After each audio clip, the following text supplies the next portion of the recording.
Welcome back to Allen Films, everybody. Today I have a very big announcement. It's my dad's 1969 Chevy Nova. Today I'm here with my little brother Trevor. We're checking this thing out, so I'm going to take this opportunity to kind of explain the car, how it's mine, and what the plans are for it. So the reason that this is my car now is because my dad bought a 1953 Henry J, but since it was so cheap, a lot of guys built them into race cars. And believe me, the Henry J that my dad bought is indeed a race car. It makes around 750 to the crank. It has these big old wheelie bobs in the back, wheelie bars, parachute deployment. The thing is a beast.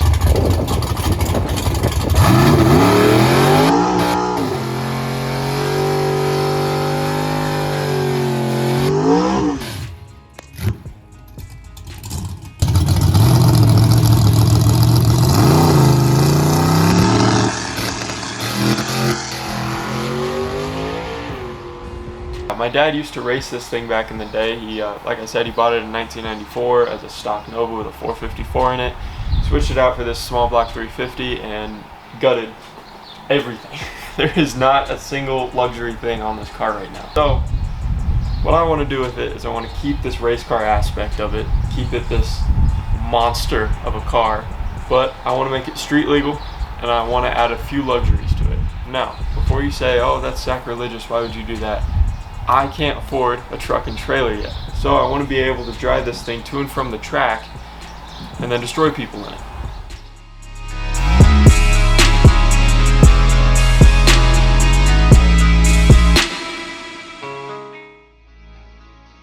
Three, two, one.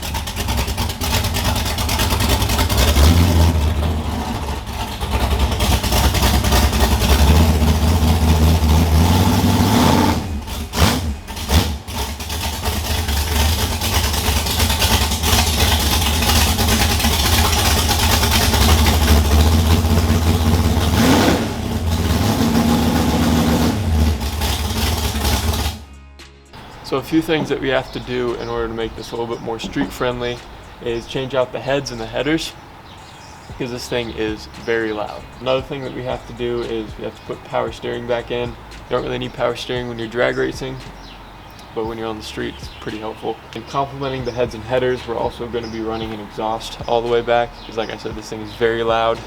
My poor neighbors, if I start this car up every morning. We're also going to be looking at a E85 carburetor. I don't know if that's what we're going to be going with, but I've always wanted to rebuild a carburetor, so we're going to be looking into that. Most of the front here is fiberglass hood, fiberglass fenders. I want to leave that for weight purposes, because it's cool, power to weight, you know. But other than that, I think the engine itself is very, very solid. I mean, we started it up in what, like 30 seconds, so very solid for sitting so long and then just starting up. That's very good to see. The engine itself we're going to keep for a very long time. If we decide to swap it for anything, obviously that'll be a whole video. Yeah, that's it for the engine.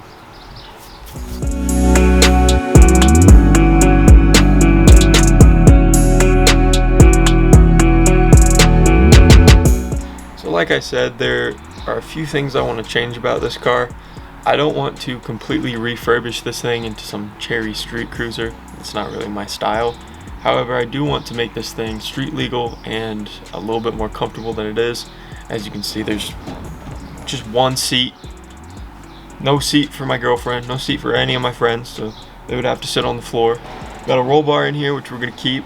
Got a fire extinguisher. We got a steering wheel with no horn. No horn at all. So we're going to be kind of refurbishing this interior. We're going to be making it a little bit more street friendly, a little bit more dailyable, if you will. We're going to be leaving this race car soul. So we're going to be leaving the gauges, we're going to be leaving the battery shut-off switch, the fire extinguisher, the roll bar. We're going to be putting racing bucket seats in here. And yeah.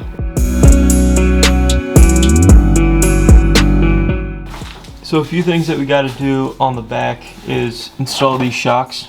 Oh, this is empty. These shocks, because this thing has no suspension in the back. Well, it has suspension, but it's very bad. So Gotta put these shocks in. We gotta weld the back there.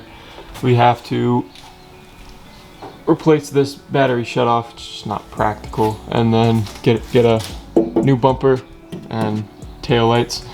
I think we can get a good bumper for a decent price. The tail lights my dad has in the basement somewhere. So we're gonna be going to check out his stock of parts in the basement and see what we can scavenge and what we have to purchase. So this project is going to be pretty crazy. The interior is going to be a big part of it. Paint's going to be a big part of it. But like I said, my dad's a genius, so the engine is perfect. I don't really want to change anything about that. So let's go check out the parts.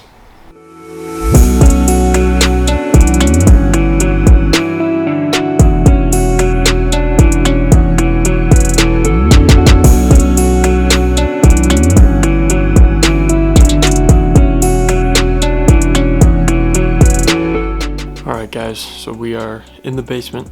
We scavenged through most of the parts. We have a few miscellaneous things that I probably won't be using, but this is the majority of what I found.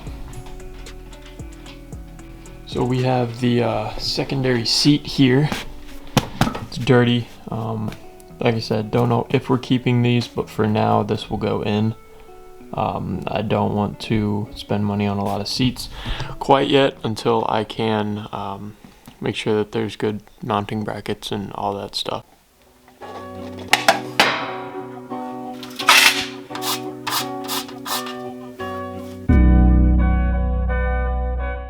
So the first thing that we got down here, besides the big old seat, is the taillight housings. These are stock taillight housings from probably when it was first built. So cleaning these up, installing maybe some brighter bulbs in them will definitely help get this on the road faster. But down the line, I'd love to go LED. We'll see what happens. Up next, we have these trim pieces. I don't know if you can see that there, but it says Fisher Body. I am a sucker for small details like this, so I think it'll be very cool to put on there. We also have the front grille trim, this chrome here. We also have the window trim. Not really too much to see there. Boomerang, you know what I'm saying? Along with the taillight housings, we also have the side markers there. And then something that I didn't know we still had. This is on the Chevelle, which you guys will see soon. We're going to be doing headlights on that. Is the license plate, the rear license plate. And most people know this, but in case you don't, in older muscle cars, the gas tank lid is actually the license plate. So you have the license plate like this, you go to the gas station to pull up, and you flap it down. It's a little stuck, but flap down, fill your gas, and go right up. So once again, small details I love. One of the last big things that we have is a whole box of interior trim pieces. Small things. I'm gonna be honest, I don't know what half of this is for, but the more I go into this build, the more I realize what goes where, why we need it. This box is gonna open itself up and I'm gonna realize I have a lot more than what I need. So a few things that do catch my eye. We do have some seatbelt assemblies here. Just your old-fashioned seatbelt here, just button press. Once again, love this old stuff. The interior is very up in the air right now, so I don't quite know what we're going to be doing with it, but pieces like this I'm definitely going to keep. All it really needs is a good polish. So we also have some exterior pieces here. Mirror. Everyone needs their mirrors, and that car was built for speed and nothing else, so mirrors were not in the equation.